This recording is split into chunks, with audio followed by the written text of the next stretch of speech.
Good morning, ladies and gentlemen. It is a pleasure to be here in my role as future executive chairman of Aston Martin Lagonda. As many of you know, I am leading a consortium of investors who have invested into the company as part of a £500 million capital raise. We have done so because we believe that the company has the brand, products, engineering excellence, and potential to become one of the world's preeminent luxury car brands in the years ahead. In a moment, we will give you an update on the new DBX, new Vantage Roadster, and a V12 SpeedSter. But before Andy does that, I just want to outline what the core focus of our strategy will be. The first thing we have to do is to reset the business plan. In doing so, we will rebalance supply to reduce dealer inventories so they are aligned to customer demand. We are fortunate in that we have some amazing products. In the longer term, we are committed to development of our mid-engine range of cars, and these should provide us with further opportunities to build the business for the medium to long term.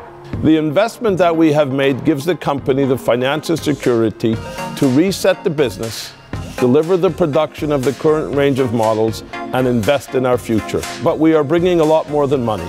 As many of you may know, I have a long history of building luxury global brands in both private and public sectors.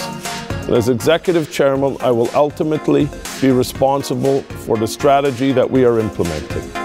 The foundation of the strategy is returning Aston Martin to a works Formula One team on the grid for 2021, operating under its own brand, enabling it to reach cumulative audience of 2 billion people a year and to engage and entertain our customers at 22 locations every year. It's very exciting for all the parties and should underpin the building of our brand globally and allow us to achieve our ambition that Aston Martin will become the preeminent luxury good brand globally. We know that before we can achieve this, we have a huge amount of hard work to be done. And I would like to now ask Andy and James to introduce you to the newest of our products. But just before doing that, to recap, this is a fantastic company that's going to align its consumer demands with our supply. We're introducing the greatest new SUV to the market in the DBX. We're going to come out with a tremendously exciting range of mid-engine cars, starting from our Valkyrie to our Valhalla to what will be our Vanquish. So we'll have a complete complement of cars from front engine to SUV. And those mid-engine cars will take the technology that will come out of our new Works Formula One team. And please join us for this journey. Andy, James. Thank you very much, Lawrence. You're welcome. Okay, so we are here to talk about cars after all. At this point, I'd like to welcome in Marek Reichman as well, so he can give us a little bit more insight. Morning. Good to see you, mate. And you as well. So Andy, first of all, incredible DBX behind us. I actually had the honour of driving the prototype in Oman towards the end of last year. Fantastic experience. How's things looking this year? As you say, the car is terrific to drive, and we'll all have a chance to see the journalistic reviews in the near future. But look, the car is, from a production preparation point of view, is on track. We expect to see first deliveries to customers in summer, so that's all exactly as planned. In terms of orders, the order bank is amazing. We've never had a car in our history that has been ordered at the rate that we're seeing this car ordered. So that's very happy. And in fact, our retail sales for 2020 are already, the order book is already full. So wow. Fantastic start. Fantastic indeed. I believe this is your first Q by Aston Martin DBX. What does that include on this car? So this is the darker side of Q by Aston Martin. So it's a satin xenon grey paint finish, all black treatment on the exterior of the car, black carbon fibre badges, and on the inside we have 280 layers of carbon sandwiched together, hand machined, they're hand laid, and they create a makume effect on the carbon. It looks absolutely incredible on the inside of the car. All right, so 2020, big year for Vantage. How important is the Vantage name to Aston Martin? It's huge. The Vantage nameplate has existed for 70 years this year. Wow. And it's always stood for ambitious engineering, exceptional beauty and thrilling performance, and we're grateful that we have the opportunity to take the Vantage nameplate onto the next generation, both of course with the coupe, with the Roadster, and indeed in 2014 I committed to bring a manual transmission to the Vantage, and I'm pleased to say that a 7-speed dogleg manual transmission is now available on our coupes. So it is a really, really important brand, and it's great to be able to celebrate the 70th year of Vantage with you here. Marek, new car for 2020, please run us through. Yeah, new Roadster. Yeah. So obviously celebrating 70 years of Vantage. So it has a new grille. The grille is more traditional as our Vane grille, so really celebrating those 70 years. Of course, the car is available still with the option of the Hunter grille, that more race-inspired grille as well, but really commensurate with the name, Roadster, 4-litre V8 on the inside. It's based on our sports car, the coupe sports car.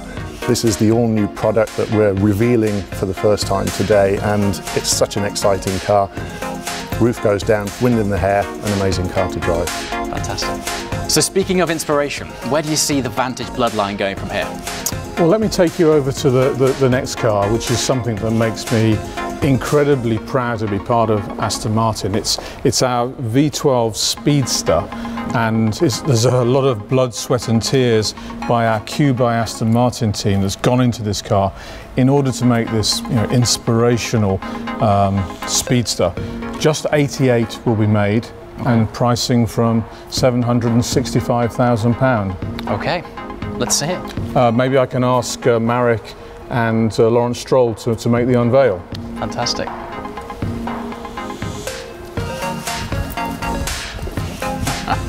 Wow, there you go. Wow, what a machine. So Marek, please run me through the inspiration behind this incredible thing. Obviously all new 88 units, V12 engine in a Speedster, so imagine that. Yes. Biggest engine in the smallest wheelbase, incredible power to weight ratio. Very, very special car. Here you're seeing it in Skyfall Silver, and this is obviously inspired by our racing heritage, DBR1 of the past, the Le Mans winning car in '59, the CC100, which is a car that we did to celebrate 100 years in 2013. So this is the next in that bloodline in terms of great speedsters for the company. This one is inspired by F18. It's in conjunction with Boeing. So you see some very, very unique details in terms of the helmet pods at the rear, the little details that you would imagine on a fighter jet. An incredible car to drive, and obviously there is that link to the traditional grille of Vantage as well through Speedster. So 88 very lucky owners. When might we be lucky enough to see one actually on the road? Q1 2021, the first cars will be delivered. Pretty so soon. Get an order in now. Try my best. Thanks for that, Marek. So, speaking of awesome cars, let's introduce you to Valhalla, the third mid-engine car in line after Valkyrie and Valkyrie AMR Pro, and we've got none other than Andy Palmer and Lawrence Stroll to run you through this wonderful machine. So Lawrence, clearly you're investing a lot of money, and I know that as you were looking through the due diligence, the mid-engine range was a key part of your decision, and we have the Aston Martin Valhalla behind us. Perhaps you'd like to describe your vision of where we're going with the mid-engines. Absolutely, with great happiness. You know, when I was, as you say, doing due diligence, you know, we have, I think, some of the most beautiful, not the most beautiful, front-engine product. We clearly have a leading SUV, again, critically acclaimed as best in the sector, and a new benchmark. But being a racer at heart, and the DNA of this company, which always attracted me to Aston Martin, is that the DNA of this company in 1913, when Lionel Martin drove up Aston Hill, that is what this company is all about. It's about its racing heritage, its racing history that then helped through those technology to develop these great cars. And I feel Aston has really missed having a mid-engine program, having that DNA in their racing, in their blood. And now, with the opportunity of returning to a Works Formula One team for 21, and to be able to share technology from our Formula One team with our road car projects, I think this is the final cherry on the cake that Aston Martin really needed to complete its range and come back to its roots of racing. Couldn't agree more. Tell us a little bit more about the Aston Martin Formula One works team and how it can help us promote the mid-engine range, but also perhaps how we can activate in the regions. I think it's much more than promoting the mid-engine range. I think it has a halo effect and trickle-down effect on the company as a whole. So it gives us a chance to meet and greet our customer, show them our new models, and get them to experience what a weekend's life in the world of Aston Martin. Fabulous, Lawrence. Thank you very much. Thank you, Andy. Lawrence, that's fabulous, and I look forward to welcoming you formally as Executive Chairman in the next few weeks. Thank you very much. Ladies and gentlemen, it's been fabulous to have you here at today's event. I'm sorry we couldn't do it at Geneva, but I hope the way that we've been able to do it today gives you a greater insight into the great cars that Aston Martin Lagonda are bringing to market over the very near future. Thanks for watching.